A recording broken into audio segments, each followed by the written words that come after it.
વાલા વિદ્યાર્થી મિત્રો, આપણે આજે છે આ વિડીયોની અંદર શું કરવાના છે તો કે ધોરણ 5નું જે ગણિતનું પેપર છે એનું સંપૂર્ણ સોલ્યુશન કરવાનું છે. વાર્ષિક પરીક્ષાનું પેપર છે, દ્વિતીય સત્રનું છે. આપ જોઈ શકો છો, બરાબર. તો આ છે ગણિત ગમતનું પેપર છે, ખૂબ જ મજેદાર અને તમને કલરફુલ પેપર જોવા મળવાનું છે આજે, બરાબર. દ્વિતીય સત્રનું પેપર છે, આપ જોઈ શકો છો. આ દ્વિતીય સત્રનું પેપર છે અને સમય 2 કલાક છે, કુલ ગુણ 40નું પેપર છે. તો ચાલો સરળતાથી સમજીએ અને પેપર જોવામાં ખૂબ અને ખૂબ મજા આવવાની છે. આપ જોઈ શકો છો, સુંદર મજાનું આખું પેપર રહેવાનું છે. ચાલો સંપૂર્ણ રીતે આપણે સમજવાનો પ્રયત્ન કરીએ. તો પહેલા વિકલ્પો છે 4 ગુણના, તો એની અંદર વાત કરીએ તો કે તમે અહીં જોઈ શકો છો કે અહીંયા તમને 7/10 એટલે 7ને જો 10 વડે ડિવાઈડ કરવામાં આવે તો ખાલી જગ્યામાં શું આવે તો 0.7 એટલે કે દશાંશ સંખ્યામાં દર્શાવવાનું છે, બરાબર. બીજું છે કે એક લંબચોરસને 12 સેમી અને પહોળાઈ 10 સેમી હોય તો લંબચોરસની પરિમિતિ કેટલી થાય? તો અહીંયા તમને ખબર છે, આપણે લંબચોરસની પરિમિતિ શોધવા માટેનું સૂત્ર છે લંબાઈ વત્તા પહોળાઈ કાઉન્સ, બરાબર. કાઉન્સની બહાર આપણે 2 મૂકીએ છીએ કારણ કે બંને સાઈડ સમાન હોય છે એટલે. તો એનો જવાબ આવશે 44. ત્યારબાદ છે કે 1898 ને ભાગ્યા 13 તો શું જવાબ આવશે? તો જવાબ આવશે 146. પછી 5 ઘન મીટર બરાબર ખાલી જગ્યા લીટર, તો 1 ઘન મીટર બરાબર કેટલું થાય? 1000. તો 5 ઘન લીટર બરાબર 5000 લીટર થાય.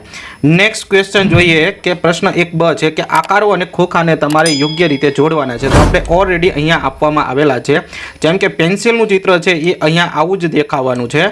પછી જે શંકુનું ચિત્ર છે એ આવું દેખાવાનું છે, ખોલી નાખીએ એટલે. પછી આ જે, બરાબર, કે આ જે તમને પિરામિડ જેવો આકાર દેખાય છે, બરાબર, તે આવું દેખાશે ખોલશો એટલે. અને વર્તુળ છે એ આવી રીતના ટાઈપમાં જે નળાકાર છે આ રીતના દેખાશે. તો બી, ડી, એ અને સી અને આવી રીતના તમારે સીધો આપણે જવાબ લખેલો છે. નેક્સ્ટ જોઈએ એના પછીનો પ્રશ્ન છે કે પ્રશ્ન નંબર 2 અ છે, નકશા પરથીના પ્રશ્નોના જવાબ લખવાના છે. કુલ ગુણ 2 છે, કુલ ગુણ 4માંથી 2 આપણને અહીંયા પસંદ કરવામાં આવ્યા છે, કુલ 4 ગુણ છે. પહેલો પ્રશ્ન છે કે રાષ્ટ્રપતિ ભવન ઇન્ડિયા ગેટ જતી વખતે કયા માર્ગો રસ્તામાં આવશે? તો જવાબ લખીશું કે રફી માર્ગ, જનપથ માર્ગ અને માનસી રોડ. રાષ્ટ્રપતિ ભવનમાં સૌથી નજીક કયો માર્ગ છે? તો જવાબ લખ્યો રફી માર્ગ. જો વિદ્યાર્થી મિત્રો આ તમે PDF મેળવવા માંગતો હોય તો ચેનલને જરૂરથી સબસ્ક્રાઇબ કરી નાખજો, જેથી કરીને અમે ટૂંક જ સમયમાં તમારા માટે છે એક ચેનલ છે, બરાબર, જે ટેલિગ્રામ છે અને વોટ્સએપ ગ્રુપ છે, અને વોટ્સએપ ગ્રુપના ચેનલમાં પણ આપણે મૂકી દઈશું, તો જેથી કરીને તમે સરળતાથી મેળવી શકશો. એટલે ખાસ કરીને આ ચેનલને સબસ્ક્રાઇબ કરી નાખજો, જેથી કરીને અપડેટ મોકલું તો તરત તમને મળતી રહેશે. ત્યારબાદ વિદ્યાર્થી મિત્રો વાત કરીએ તો આપણે જે ત્રીજો પ્રશ્ન છે નકશા આધારિત, જેમાં નેશનલ સ્ટેડિયમ સૌથી દૂર કયો માર્ગ છે? તો કે જનપથ, તિલક માર્ગ, ડોક્ટર ઝાકીર હુસેન રોડ કે કસ્તુરબા ગાંધી? જવાબ આવશે જનપથ, તમે જોઈ શકો છો. ત્યારબાદ છે વિજય ચોકથી સૌથી નજીક શું છે? તો વિજય ચોકથી નજીક શું છે તમે જોઈ શકો છો.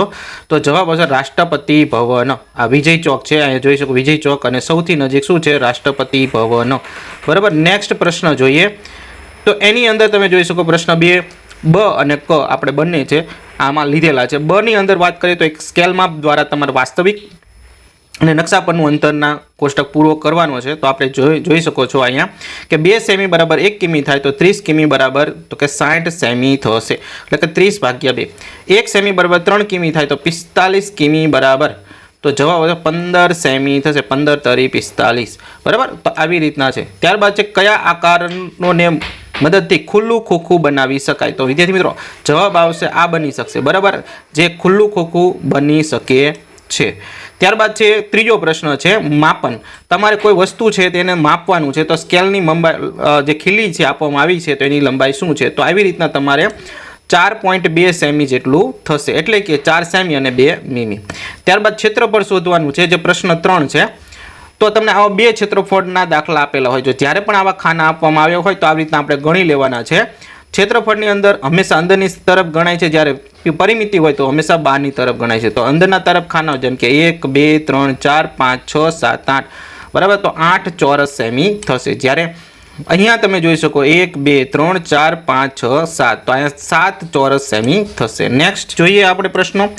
તો એમાં તમારે પરિમિતિ શોધવાની છે, તો અહીંયા બંનેની પરિમિતિ આપણે આપેલી છે, જેમ કે ચારે બાજુનો સરવાળો, જેમ કે 2, 3, 4, 4, તો બધી બાજુનો સરવાળાને આપણે પરિમિતિ કહેવામાં આવે છે. બરાબર, તો બધાનો સરવાળો કરશો એટલે તમે 13 સેમી છે. ધોરણ 4માં તમારે સીમા આવતી એ જ તમારી પરિમિતિ છે મિત્રો. એવી જ રીતના આ બાજુ છે તમારે જે છે, બરાબર, બધી બાજુઓ તમારે એકમ ગણી લેવાના છે. જેમ કે એક ખાનું બરાબર અહીંયા 1 ચોરસ સેમી છે, તો આ બધી બાજુ તમે ગણશો એટલે તમારો જવાબ આવશે 20 સેમી. ત્યારબાદનો પ્રશ્ન છે 4 છે, જે સૂચના મુજબ તમારે લખવાના છે.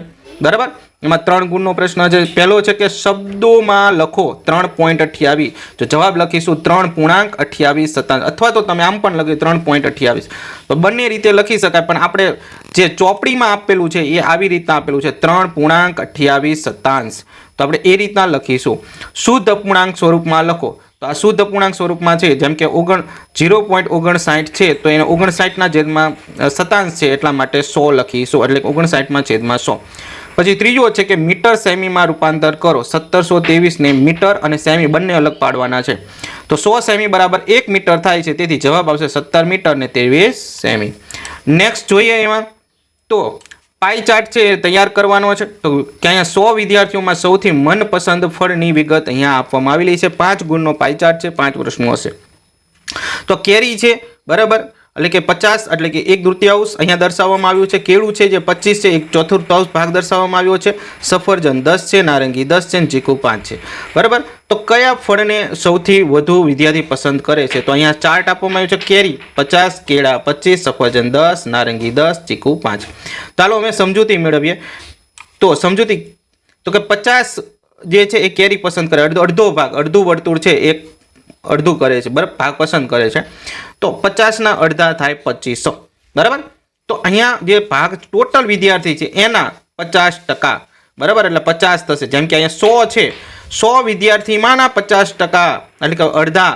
અહીં જવાબ લખેલા છે વિદ્યાર્થી મિત્રો, આ જે છે એ તમારા જવાબ જ છે કે 50 વિદ્યાર્થીઓ કેરી પસંદ કરે છે, 25 વિદ્યાર્થી છે એ કેળું પસંદ કરે છે, 10 વિદ્યાર્થી સફરજન, નારંગી 10 અને ચીકુ 5 વિદ્યાર્થીને પસંદ છે.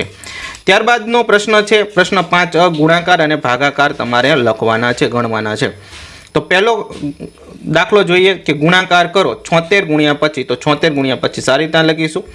બરાબર, એકમ દશકની આપણે શૂન્ય કરીશું અને ગુણાકાર કરતા તમે જોઈ શકો 1900 જવાબ આવશે. ભાગાકાર કરો 945 ભાગ્યા 27, તો આવી રીતના આપણે લખીશું. બરાબર, બાદ બાકી કરતા જશો, અંક ઉતારતા જશો, એટલે અહીંયા તમે વિગત જોઈ શકો છો. તો અહીંયા તમને જવાબમાં 35 આવશે અને 0 શેષ વધશે. નેક્સ્ટ જોઈએ કોયડાનો ઉકેલ છે. એના પછીનો પ્રશ્ન છે, અક્ષય રોજ 9 ગ્લાસ પાણી પીએ છે, તો તે વર્ષમાં કેટલા ગ્લાસ પાણી પીશે? તો આપણને અહીંયા ક્લુ આપેલો છે કે 365 દિવસ એક વર્ષના લેવા. રોજ કેટલું પાણી પીવે છે? 9 ગ્લાસ. તો અહીં તમે જોઈ શકો રોજ 9 ગ્લાસ પાણી પીવે છે, તો 365 ગુણ્યા 9 કરશો એટલે 3285 થાય. આમ અક્ષય એક વર્ષમાં 3285 ગ્લાસ પાણી પીવે છે. ત્યારબાદ વિદ્યાર્થી મિત્રો, જો તમને આ પેપર સોલ્યુશન ગમ્યું હોય તો ખાસ કરીને વિડીયોને લાઇક કરી દો, ચેનલને સબસ્ક્રાઈબ કરી દો. હવે અહીંયા ઘનફળ શોધવાનું છે, તો તમે સુંદર મજાનું અહીંયા તમે જોઈ શકો છો કલરફુલ તમને પેપર જોવા મળે છે. બરાબર, તો કલરફુલ આ પેપર જોવા મળે છે, તો એનો ખૂબ જ એની પાછળ મહેનત છે મિત્રો.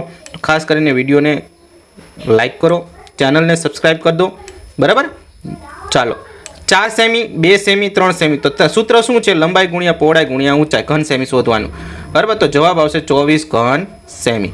બીજા દાખલામાં જોઈશું 15 સેમી, 20 સેમી અને 5 સેમી માપના પેટીમાં 5 સેમી બાજુવાળા કેટલા સમકોણ? તો પહેલા આ તમે જોઈ શકો મોટું બોક્સ છે, એની બાજુમાં નાનું બોક્સ આપણે દોરેલું છે. તો એમાં 5 ગુણ્યા 5 એટલે બધી બાજુ આપણે 5 લેવાના છે. તો મોટા પેટીનું પહેલા ઘનફળ શોધી લઈએ. તો 15 ગુણ્યા 20 ગુણ્યા 5 એટલે 1500 ઘન સેમી છે. એમ નાના સમઘનનું આપણે ઘનફળ મેળવીએ 5 ગુણ્યા 5 ગુણ્યા 5 125 થશે. તો 1500 ને 125 વડે ભાગી નાખતા 12 જવાબ આવશે. આમ 12 સમઘન ગોઠવી શકાશે. નેક્સ્ટ પ્રશ્ન જોઈએ.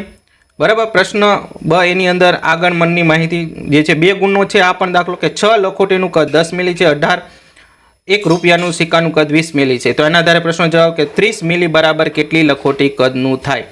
તો અહીંયા સમજૂતી 10 મિલી બરાબર 6 લખોટી, તોથી 30 મિલી બરાબર 3 ગણું થયું એટલે 6 તરીને 18 મિલી, એટલે કે 18 લખોટીઓ થશે. એવી જ રીતે 9 1 રૂપિયાના સિક્કાનું કદ કેટલા રૂપિયા થાય? તો 18 સિક્કાનું 20 મિલી થાય, તો 9 બરાબર 9 દુ 18 એટલે એના ડબલ થયા, એમ તો 10 ના 20 થશે. આમ બરાબર. તો એના અડધા કીધા છે, સોરી 18ના આપણે અડધા કરવાના છે એટલે 10. બરાબર. તો આવી રીતના છે આ પેપર સોલ્યુશન અહીંયા આપણે મિત્રો પૂરું કરીએ છીએ. ઝડપથી આપણે તમને ખબર હશે કે આ પેપર સોલ્યુશન ગમ્યું હોય તો વિડીયોને લાઈક કરો, ચેનલને સબસ્ક્રાઈબ કરી કરો. બરાબર. આવનારી પરીક્ષા તમારી ખૂબ સારું રહે એના માટે શુભેચ્છા પાઠવીએ છીએ. આશા રાખીએ છીએ આ પેપર છે એના ઘણા પ્રશ્નો તમારે પરીક્ષામાં